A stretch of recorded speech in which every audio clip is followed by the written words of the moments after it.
मेरी बहन और माँ गांव में रहती थी। मेरी बहन भी जवान हो चुकी थी। एक दिन मेरी माँ इस दुनिया से चल बसी और मेरी बहन अनाथ हो गई थी, क्योंकि मेरे पिता तो बहुत पहले ही गुजर चुके थे। मजबूरन मुझे अपनी बहन को अपने पास बुलाना पड़ा। मैंने एक बात महसूस की थी कि जब से मेरी बहन मेरे घर आई थी, मुझे बहुत ही सुकून की नींद आती थी, और जब मैं सोकर उठती तो मेरी बहन रो रही होती। जब भी मैं उससे रोने का कारण पूछती तो वो कहती, दीदी मेरे पेट में बहुत तेज़ दर्द हो रहा है। एक रात ना तो मैंने खाना खाया और ना ही दूध पिया। मैंने अपना खाना और दूध छुपा कर रख दिया। आज रात मैंने महसूस किया था कि मुझे नींद ही नहीं आ रही थी। मेरी बहन के रोने के राज के बारे में जानने के लिए पूरी रात जगी रही। मेरे जागने के बाद जो राज मुझे पता चला, उसके पता चलने के बाद तो मेरे होश ही उड़ गए थे। मेरे और मेरी बहन के साथ इतना गलत हो रहा था जिसका मुझे आज पता चला था, क्योंकि ये सब तो मेरे घर का ही इंसान।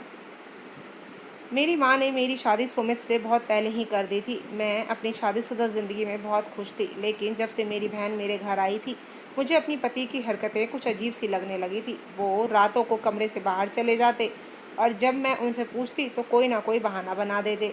मेरी बहन हमेशा डरी और सहमी सी रहने लगी थी। एक रात मैंने अपनी बहन के डरे और सहमे हुए हालातों को देखते हुए उस राज का पता लगाने की ठान ली। आज रात मैंने ना तो कुछ खाया और ना ही कुछ पिया और सोने का नाटक करने लगी। आज रात मुझे नींद भी नहीं आ रही थी। इसका मतलब तो ये है कि मुझे नींद की दवा दी जा रही थी।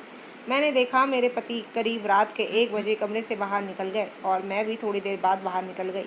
मैंने सुमित को चारों तरफ देखा पर मुझे दिखाई नहीं दिए। जब मैंने सुप्रिया के कमरे की तरफ बढ़ी तो उसके कमरे से बात करने की आवाज़ आ रही थी। जब मैंने वहाँ जाकर उसके कमरे का दरवाज़ा खोला तो मेरे होश ही उड़ गए। सुप्रिया बिना दुपट्टे के खड़ी थी और उसके सामने मेरे पति सुमित खड़े थे। मैंने देखा जैसे ही सुमित की निगाह मुझ पर पड़ी, उनके होश ही उड़ गए थे। जब मैंने उनसे पूछा, आप यहाँ क्या कर रहे हो, तो सुमित ने बोला कि मैं पानी पीने कमरे से निकला तो मैंने सुप्रिया के चिल्लाने की आवाज़ सुनी, तो मैं यहाँ आ गया। आया तो सुप्रिया के दुपट्टे पर छिपकली गिर गई थी, तो मैंने उसी को भगा रहा था। मैंने देखा सुप्रिया बुरी तरह से रो रही थी और मुझे देखकर मेरे गले से लग कर फूट फूट कर रोने लगी। वो बहुत ज़्यादा डरी सहमी हुई थी। मैंने उसे गले लगाते हुए कहा, पागल, एक छिपकली ही तो थी, तो इतना क्यों रो रही है। वो बस रोए ही जा रही थी। मैं उसको सुलाकर अपने कमरे में आ गई, लेकिन आज मुझे पूरी रात नींद नहीं आई। सुबह उठते ही सुप्रिया ने मुझसे कहने लगी, दीदी मुझे गांव जाना है, मुझे यहाँ अच्छा नहीं लगता।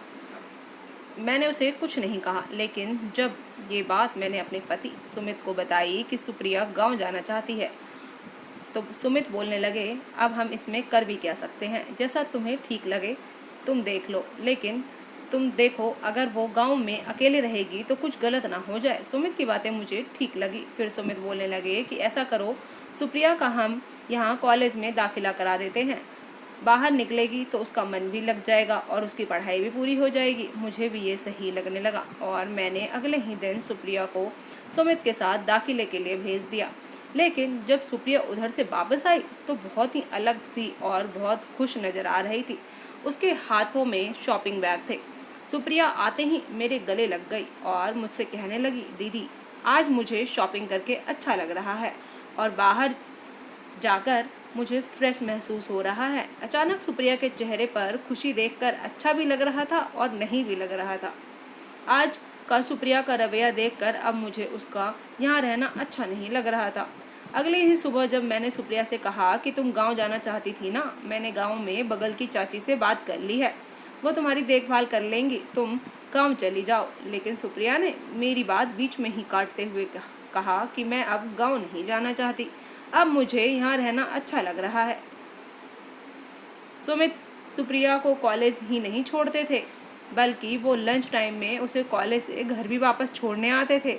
एक दिन अचानक मैंने बैठे बैठे ऐसे ही सुमित के ऑफिस में फ़ोन कर दिया। कॉल करने से जो मुझे पता चला उससे मेरा सिर चकरा गया, मेरा शरीर सुन्न रह गया था। अब मेरा शक यकीन में बदलने लगा था। सच तो ये था कि आज सुमित ऑफिस ही नहीं गए थे। आखिर सुमित ऑफिस नहीं गए तो गए कहाँ? मैं सोच में पड़ गई थी। इतने में मैंने देखा कि सुप्रिया कॉलेज से घर आ गई। उसको देखते ही मैंने उससे गुस्से से पूछा कि आखिर मुझे सच सच बताओ कि तुम्हारे और सुमित के बीच में चल क्या रहा है। अचानक से ही घर के दरवाजे पर किसी के होने की दस्तक हुई। मैंने जैसे ही दरवाज़ा खोला तो सुमित मेरे सामने खड़े थे। मैंने देखा सुमित बहुत ही गुस्से में थे और मुझे बाजू से पकड़ते हुए कमरे में ले आए। कमरे में लाने के बाद सुमित मुझसे कहने लगे, तुम्हारी हिम्मत कैसे हुई मेरी जासूसी करने की? तुमने मेरे ऑफिस में कॉल क्यों किया था? मैंने भी गुस्से से बोला, आप बताइए, ऑफिस का बोलकर आप जाते कहाँ हो? सुमित ने मुझसे गुस्से से चिल्लाते हुए कहा, मेरी मर्जी, मैं कहीं भी जाऊँ, कहीं से भी आऊँ। मैंने कहा, ठीक है, जो मर्जी आए वो करिए, मैं कल सुप्रिया को यहाँ से गाँव भेज रही हूँ। यह सुनते ही पहली बार सुमित ने इतने सालों में मुझ पर हाथ उठाया था। फिर मेरे बाल पकड़कर मुझसे बोले, वह शौक है ना तुम्हें सच जानने का, तो सुनो, मैं सुप्रिया से शादी करने वाला हूँ। देखता हूँ तुम कैसे उसको गाँव भेजती हो। सुमित मेरे साथ मारपीट करके बाहर चले गए। मैं पूरी रात रोती रही। सुबह हुई तो सुमित ऑफिस जा चुके थे। सुबह के 10 बजे मेरे कमरे का दरवाज़ा खुला तो मैंने देखा सुप्रिया मेरे कमरे में सामने खड़ी है। उसको देखते ही मैंने अपना मुंह फेर लिया। वो मेरे पास आकर बैठ गई। मैंने उसको नफरत भरी निगाहों से देखते हुए कहा कि तुम बहन नहीं, डायन हो, जो मेरे घर को ही बर्बाद करने से पहले एक बार भी नहीं सोचा। ऐसी होती है क्या बहनें जैसी तुम हो? मेरी बात सुनकर सुप्रिया फूट फूट कर रोने लगी। रोते हुए कहने लगी, दीदी, मेरा कोई कसूर नहीं है। मैं तो पिछले कई महीनों से ये सब ना चाहते हुए भी बर्दाश्त कर रही हूँ, सिर्फ आपके लिए, ताकि आपका घर ना टूटे। दीदी, सच तो ये है, मैं जब से यहाँ आई हूँ तब से मुझे जीजू की नज़रें अजीब सी उलझन देती थी। एक दिन जीजू मेरे पास आए और बोले, तुम्हारी बहन बिल्कुल भी अपनी सेहत का ध्यान नहीं रखती, इसीलिए मैं तुम्हारी दीदी के लिए ताकत का पाउडर लेकर आया हूँ। तुम रोज़ उसे दूध में मिलाकर देना, लेकिन उसको मत बताना, नहीं तो वो नहीं पिएगी। मुझे लगा कि कोई प्रोटीन पाउडर होगा, इसीलिए मैं उस पाउडर को दूध में मिलाकर देने लगी, लेकिन उस दूध को पीकर आप गहरी नींद सोने लगी थी।